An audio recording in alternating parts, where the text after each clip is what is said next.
part of a campaign of violence targeting communities in southern Kaduna, which has been ongoing since January 2020. At least 27 people were killed within a 24-hour period between 19th and 20th of July in attacks by armed assailants of Fulani ethnicity on communities in southern Kaduna state. End of quote. That is a report from a particular religious group.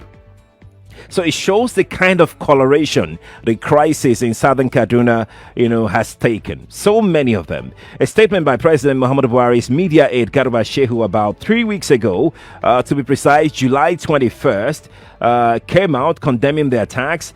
It was made known to the public, and he said the statement reads: "Problem in southern Kaduna is an evil combination. Of politically motivated banditry, revenge killings, and mutual violence by criminal gangs acting on ethnic and religious grounds." So you see what I'm saying now? So many angles. Let's get down to business this morning. And let me bring up Dr. Obadiah Mailafia, former Deputy Governor, Central Bank of Nigeria. He's also an astute politician. He joins me, a stakeholder from Southern Kaduna, joins me this morning on Skype. Dr. Obadiah, a very lovely morning to you. Oh, hello. Good morning to our listeners, and good morning to you. It's a great honor and pleasure to be here. It's good to have you, sir. Let's get down to business, really. Can you give us a brief chronicle of how it all started in Southern Kaduna? You're a stakeholder there. Just a brief chronicling of how the entire thing started, the crisis in Southern Kaduna. Well, thank you so very much again. Let me just set my cards on the table. I was born in a small, beautiful village called Randa. It's a mission settlement, ancient village in southern Kaduna, in Sanga local government, to be precise. It lies at the tip end of the state. The state is very elongated, and we are very tip end and saddles between Nasarawa and Plateau State. We're very right at the border. But actually, I didn't grow up there. I grew up in Nasarawa State because my father was a missionary, a pastor, an evangelist. Right. He traveled quite a lot and ended up settling there. So I didn't really grow up at home, I put it that way. That's number one. So that gives me some kind of emotional detachment to be able to see things clearly and objectively. Yes, I'm from there by origin, but I didn't really grow up there. Number two, part of my family are Muslims. Okay. Uncles, aunties. In fact, the king of our area, in a predominantly 99% Christian area, is a Muslim. And he's my auntie, the first cousin of my mother. And I regard them as family. So I can't afford to play the Islamophobia card. Yeah, exactly. That's really good for me. So having clear that, it gives me a objective perspective from which to analyze what is happening. The immediate crisis has been going on for the last 2 years. The opening salvo was the killing of the Adara king in 2018. There had been some killings in his kingdom and around Kachia area. And, tensions had been rising. So the governor, he sought audience with the governor of Kaduna State, Malam Nasir El-Rufai. Right. He went there to see him. They had a good meeting, presumably. And on his way back, together with his wife and driver, they were waylaid on the highway where they were all abducted. The driver was allowed to go. The bandits raped his wife. Oh my. The wife's Majesty the King, they raped her in front of him before setting her off. And after collecting a ransom of about 10 million on the promise that they were going to release him Right. he was brutally assassinated. It did not stop there. When the elders of Adaraland demonstrated, the police came, rounded them up, and put them in prison for about a year with no real charges or trials against them. They were eventually released. Meanwhile, attacks were incessant. They were continuous. It was a case of continuous pounding of an unarmed and defenseless people. And it has continued. It has spread from Adaraland to other villages and homesteads, Manchok,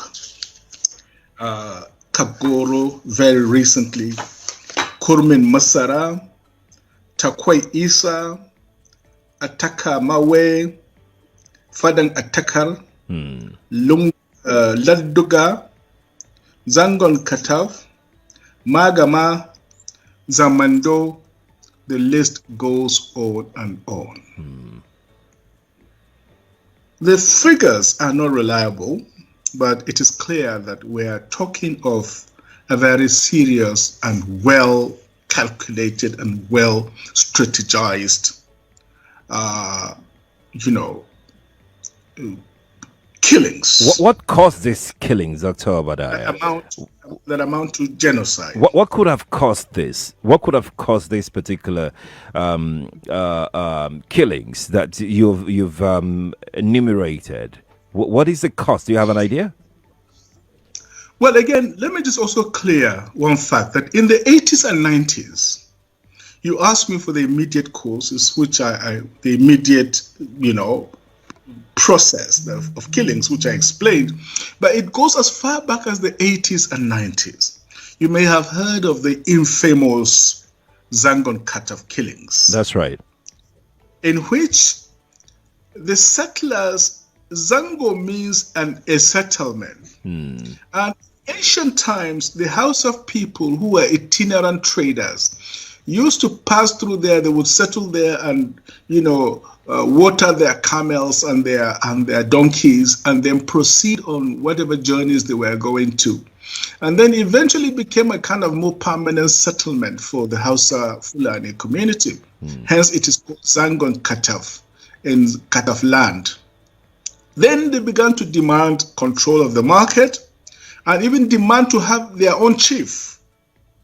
And of course, which was not acceptable to the people, and it eventually led to the infamous Kataf riots and killings, which were mutually violent, if I may put it that way. Okay. And I can tell you this because I heard directly from him himself.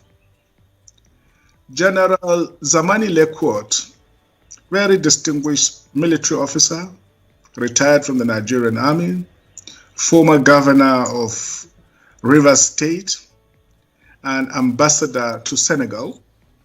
He, together with another very patriotic colonel, Colonel Johanna Madeki, they went to the police to report what was going on and to seek for help. And you will not believe it. The police detained both of them. Oh my. Yes. Now, General Zamani Lekwot is a highly principled officer, very patriotic. As a young officer, he distinguished himself during the Nigeria-Biafra War. And somehow he was not in the good books of General Ibrahim Babangida, because he used to tell him to his face what he felt was wrong with his policies. So they were waiting for an alibi, and they got it in the Zangon Kataf riot. So they arrested him, detained him, created a kangaroo court, and tried him. In the end, even the judge said that his hands were tied, as it were. They convicted him and sentenced him to death. General Zamani Lekot has explained to me himself what they did to him, the torture, the agony. That for 2 weeks, they took him to the section where people are condemned and ready to be killed. Oh, wow. They put him next to the execution chamber. Early in the morning, they wake him up and say, let him have his last breakfast. They will open the execution chamber as if they are taking him there, and then they will close it again. They kept doing that for 2 weeks. Most people would have run insane. But he is a strong man. He became toughened psychologically, endured it until the outcry of the public dissuaded the Babangida administration from committing murder. So, Zangon Katab, and in the 90s, they came to my local government, which is Sanga local government, during all this Sharia palaver. Okay. And they brought a huge amount of money to the local Hausa chief and told him that his duty was to enforce Sharia in Sanga land. Who are the Dr. Obadiah? The military administration of that time, together with some foreign jihadist interests, they accumulated huge amounts of money in Gwentu. Please take this record it is extremely important. Yeah. So a young man whose elder brother was the pastor in the area went to see the local chief to plead with him not to try this sort of thing in an area that is 99.9% Christian. Immediately he entered the palace of the Hausa chief. They brought out a dagger and beheaded him. Oh my word. In the morning. The brother who was the pastor in the area waited for some time. He didn't see his brother. He said, he told me he was going here. I have not seen him. So he decided to take a walk. As he was opening the gate and saying, Assalamu alaikum, he walked in, they just took a sword and beheaded him as well. So in the space of 2-3 hours, they beheaded two brothers, two blood brothers. When the news spread, it was around during this farming season. Okay. There is a horn that our people use only during the time of war. One of the elders blew that horn. Everybody left his farm. They descended in Gwantu. And the mayhem was uncontrollable. The police only came later to save the day. The local Hausa Fulani Muslim chief, whose younger wife is actually my first cousin, they managed to escape. And they have never been back there ever since the 1990s. So I'm explaining to you the unfolding scenario. So tensions have been building over a long period of time. This is what has brought us to the current denouement, to the current tragedy of very terrible proportions. If you're just joining us this morning, you're welcome. It's a morning crossfire. We have Dr. Obadiah Mailafia, former Deputy Governor, Central Bank of Nigeria. He's from Southern Kaduna. He joins me on the show this morning via Skype. You can watch live on Facebook and YouTube. We're trying to look at the trajectory of violence in Southern Kaduna to this very moment to be able to find a lasting solution to the incident killings that have ravaged that particular region of the country for a very long time right now. Feel free to join the conversation. You can drop your comment below the live video stream on YouTube and Facebook. It's just search for Nigeria Info 99.3. That's right, Nigeria Info 99.3. Search for it. You'll be able to see the video. The logo for Nigeria Info is NI. You just search for it, you'll see us there. You can also tweet us at Nigeria Info FM on Twitter, hashtag Morning Crossfire. Very important you add the hashtag there, hashtag Morning Crossfire, and we'll be able to take your message. Feel free to also send us your WhatsApp message. The WhatsApp number is 0809 597 5805. That is 0809 597 5805. Dr. Mailafia, let me take your thought. I mean, I am glad that you've tried to chronicle the issues from the 90s to this very moment, which has given us some level of perspective to what has been going on in that geopolitical zone of Kaduna State. The aide to the president said something in his statement in July, a couple of weeks ago, and he said that the violence in southern Kaduna is an evil combination of politically motivated banditry, revenge killings, and mutual violence. Do you have any exception to these three that he put together? Actually, this is very unfortunate coming from a presidential spokesperson.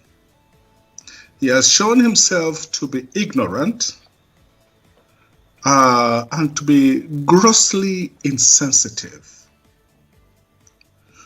When he said politically motivated banditry, could he explain what he meant? He never really explained what that means. Revenge killings, who is revenging what killing and when?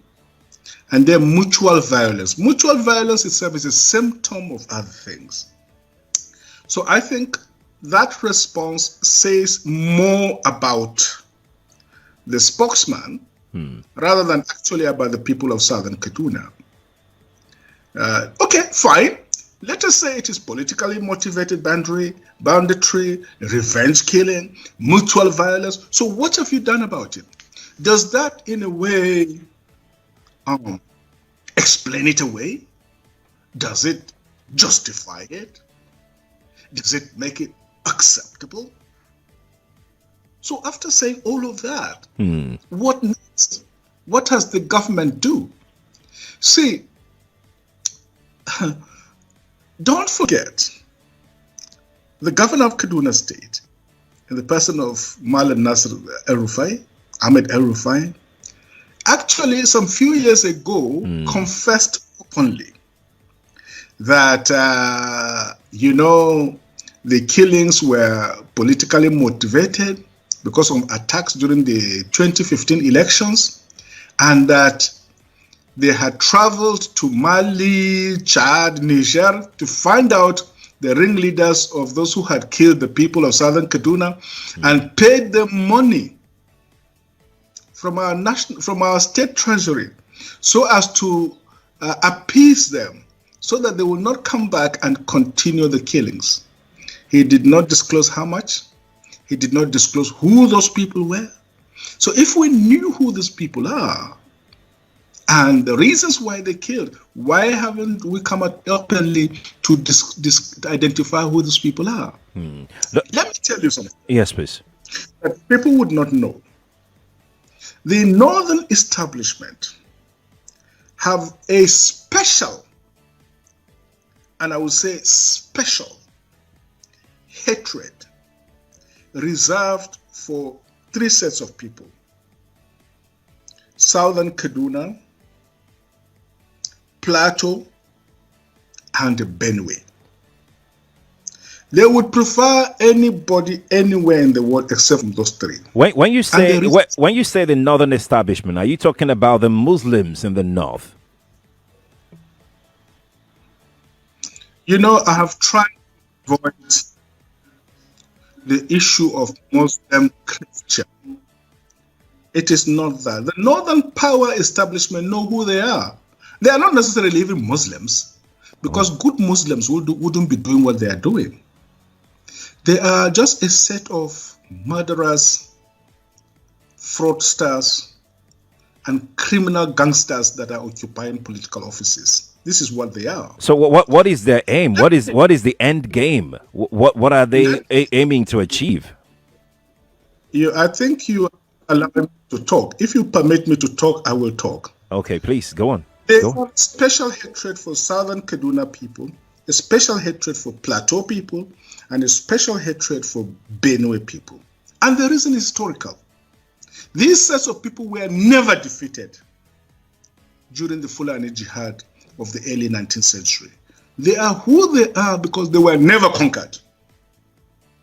So what the Fulanis were doing was to use the region for slave raids. They will come at night, will come at dawn, come Nunde, they were areas for slaves. But our people staunchly resisted them, and they never had a headway. This is why they are who they are today. Then they were trading and all sorts of things. So if you ask me, really, the reasons for the current crisis, what is leading us to today, is historical, slavery, the Fulanis Jihadi. It is also sociological. Our cultures are totally different from theirs, totally different from theirs. We are predominantly Christian. There are some enemies among us. They make up at least over 95% of the population of the area. Okay. Then there's the reality of global jihad. That is why I think it is an insult to our people to talk about farmer-herders clashes. Those who use that kind of language are accessories to genocide. Because it is nothing like farmer-herders clashes. Look, the Fulanis living in our community speak our local languages. There are intermarriages among them. Okay. So it is not, to talk of farmer-herders clashes an insult. What is happening is continuation of jihad. This time on a globalized scale. The aim is to demoralize the people, to wipe them up, to dispossess them of their ancient patrimony, to take over the land, and to impose political hegemony. Let me tell you, there's an area called Laduga. Okay. That area is bigger than Abuja. For more than a decade now, they've driven the indigents from that area. It's around Kachia area. They've taken over the area and they've turned it into a vast grazing reserve. Our people are not allowed near there. They have their own emir, they have their own chiefdom, out of nowhere, when in fact, Zazo Emirate starts from Jaji, because Kaduna belongs to the Baji people. Every historian knows this. It is not Fulani territory. That is why we have no emir of Kaduna, but we have a chief of Kaduna who's an indigent, and because he's an indigent, they have refused to give him first-class status. He's just a common chief somewhere unknown by people. So what is happening today is it's a jihad. It's a struggle to take over our land, turn the whole of southern Kaduna into a vast grazing reserve reserved for Fulanis. This is the end. This is the game plan. That's the game plan. Dr. Mailafia, let me come to you right now. Let's talk about today. There is a curfew in southern Kaduna. Killings are still ongoing. What are your thoughts as regards this, Dr. Mailafia? It's very, very clear, sir. The strategy generally is that they declare a curfew. Then everybody stays at home. The army goes in there and mop up any bows and arrows and dengons that the local communities have to defend themselves. Immediately they are leaving, you hear gunshots. The jihadists coming, killing, raping, maiming. That has been the approach. Even during the lockdown under coronavirus, this is really what was going on. So I think General T.Y. Denjuma has a point. And I can tell you, the late Lieutenant General Luka Yusuf, of blessed memory, former Chief of Army Staff, he had reason to call one of his successors, an Army Chief of Staff. He called him and almost slapped him. He told him, I wore this uniform before you. I know what you are doing. You are the one giving uniforms and boots to these killers to come and kill my people. If you don't stop it, now me and you. And during that, I can tell you, I will, for legal reasons, I won't name the names. The people are sitting around. They know them. They know themselves. Then it stopped. The nonsense stopped. But look, let me take point by point, because there's a lot of ignorance going on. Malam Usman, look, fighting went on, and there was a lot of fighting, and youth blockaded the roads and did some nasty things. We don't approve of that. But if it is true, it is a Muslim attack on Muslims. What has that got to do with land? What has that got to do with land? Why don't you leave it on the sphere of just religious killings and so on? Why do you want our land? Why? Does it occur to you that anywhere you people settle, the place becomes a desert? I don't know whether you understand that. Anywhere you settle, that place becomes a desert. Look at history and look at geography of the world. Anywhere these people settle, the place becomes a desert. It becomes cursed without blessing. That's why you want other people's land. Please go back to your desert and leave my people alone. Please. 2. Ade talks about judgment day. I agree with you. Judgment is coming, because you cannot disembowel pregnant, expectant mothers. You cannot kill innocent children and elders, and their blood touches the ground, and God will not judge. Judgment is coming. Those people who have done this wickedness will carry their own shit with their own hands. Excuse my language. It's all right. The time is coming. Mark my words. Obadiah is a minor prophet in the Jewish Old Testament. So mark my words. Judgment is coming. There will be the judgment of God, the judgment of history, the judgment of posterity, and the judgment of humanity. Obi, look, I've heard this thing, Obi, from Ejigbo. I have Ndigbo friends, very dear friends. Yesterday, this weekend, Ohaneze Ndigbo leaders and Afenifere leaders and Pandef leaders from Niger Delta were all in southern Kaduna on a fact-finding mission. The peoples of the Middle Belt of southern Kaduna, we have a newfound solidarity with the South. Our destiny does not belong in the North. We are no more Northerners, and we shall never be Northerners. We shall either stand on our own or join the South. Mark my words. Mark my words. But, Paul, Obi, you are very wrong. What happened in the 60s, you cannot equate it to what happened today. And in fact, what people are saying is that it is a kind of nemesis. My father, I told you, was a reverend, a missionary, a pastor. Right. I remember as a child, he did so much to protect Igbo families. So many of them settled in my home as refugees, even on our farms. He did everything to protect them, to feed them, until they nearly killed him and killed all his family for protecting Igbo. So it is not everybody that took part in that wicked enterprise, in that pogrom against the defenseless Igbo people. And I've always said it, this country will never be normal until we kneel down and ask for forgiveness from Igbo for the wicked sins we've committed against them. I wrote that severally. Some people from Yoruba land called me and say, but there, if you know you've done something to Igbo, go and repent. We didn't do anything to them. Leave us alone.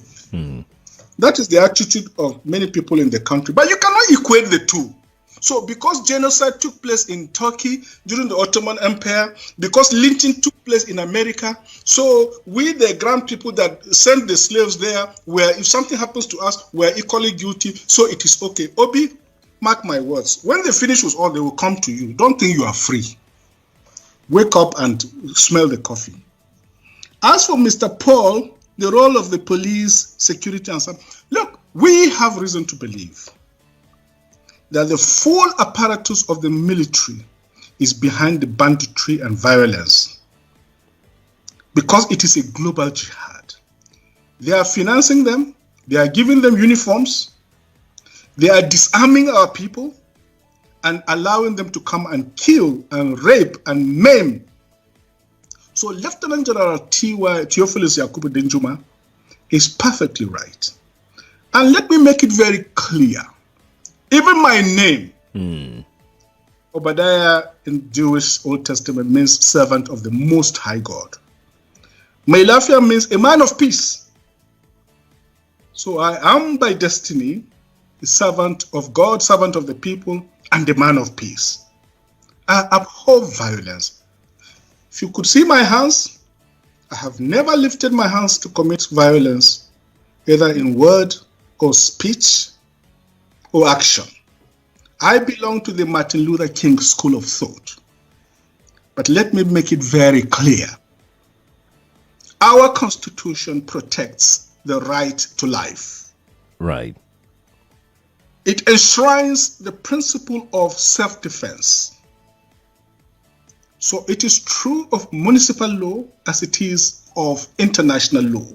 International law and the law of nations gives a people who face an existential threat to their very survival the right and, in fact, the bounden moral duty to defend themselves, to defend their communities, to defend their church, and to defend their families.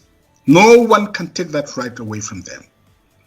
Universal global ethics also gives communities the right to defend themselves if the government, if the authorities are either unwilling or unable, or both unable and unwilling to come to the aid and protection of these people. Which is it for you, Dr. Obadiah? Do you think the government is unwilling or unable to protect the people of Southern Kaduna? In fact, it is not only unable, it is unwilling, and we have good reason to feel that they are part and parcel of the killers. Let me make some revelations to you. That's a very big allegation, Dr. Obadiah. The government is part and parcel of the killers. Yes. That's big. Yes. Yeah. Okay. How would the government just say, oh, it is revenge killing and so on? Then you leave it there. Oh, because it is revenge killing and so on and so forth. The body language of this administration, the body language of the state government shows clearly that they have a hand in the killings. No doubt about it. Because, you see, General Abacha, and people don't give him his due. Do you think you would have tolerated such nonsense? General Abacha famously said that if an insurgency lasts for more than 2 days, the government knows. That is the reality and the truth. And let me make some revelations, because some of us also have our own intelligence networks. Okay. Have met with some of the bandits. We have met with some of their high commanders. 1 or 2 who have repented. They have sat down with us, not once, not twice. They told us that one of the northern governors is the commander of Boko Haram in Nigeria. Boko Haram and the bandits are one and the same thing. They have a sophisticated network. During this lockdown, their planes were moving up and down as though there was no lockdown. Moving ammunitions, moving logistics, moving money, and distributing them in different parts of the country. They're already in the south, in the rainforest of the south. They're everywhere. They told us that when they finish these rural killings, they will move to phase 2. The phase 2 is they will go into the urban cities, going from house to house, killing prominent people. I can tell you, this is the game plan. By 2022, they want to start a civil war in Nigeria. Don't joke with what I'm saying. I have a PhD from Oxford University. I'm a central banker. We don't talk nonsense. So don't joke with what I'm telling you. I have this from the highest possible authority, higher authorities of some of the commanders of the killers and Boko Haram. You said northern governors, past or present, Dr. Obadiah? No, current. No, they said one of them is the commander of Boko Haram in Nigeria. One of them. And they are not looking for money. They have more than enough money. In fact, he told me they just came back from one of the Middle East countries in private jet, full of ammunition and dollars. Did they tell you, Dr. Obadiah, why they would want to cause civil war in 2022? Yes, so that they can continue in power. I'm not making this up. I am not joking about this. I love Nigeria. I don't like the shedding of innocent blood. How can we find? I don't want civil war in our country. How can we find a lasting solution to this? How can we stop this from happening? I mean, let's just say hypothetically what you're saying. How can we bring an end to this? How can we bring peace to Southern Kaduna, Dr. Obadiah? Well, the killers should leave our land. And all the lands they've taken over, they should peacefully withdraw, leave our land for us, because this is not our land. You know, Sheikh Husani, the former senator from my state, he said recently that, look, when you look at Kagoro people, I am Ninzam from Sanga local government. If you look like a Ninzam man, you look at an Atiaf man, you look at a Kataf man, you look at a Jaba man, he cannot go to Kano. And this is our friend who calls himself Usman. You say you are from Katsina. Right. None of our people can go to Katsina and start fighting over land with you. They cannot go there and start fighting over land with you. Why are you coming to fight with over land with us? We have nowhere else to go. This is our ancestral land. Our people are farmers. They are very poor. The government has neglected them. The government has marginalized them. During the last elections, do you know what they did? They did not register most of our people. And when they did, even during the voting, they will bring the voting machines around 2 a.m., 3 a.m. Right. When people are tired this morning, lining up, they'll say there's insecurity, they'll pack and go. They systematically disenfranchised our people. We have been excluded from this government. Some of us are comfortable by the grace of God. Alhamdulillah, we're comfortable. I did not steal 1 naira of government money. I've never the state. I have a distinguished international record. Right.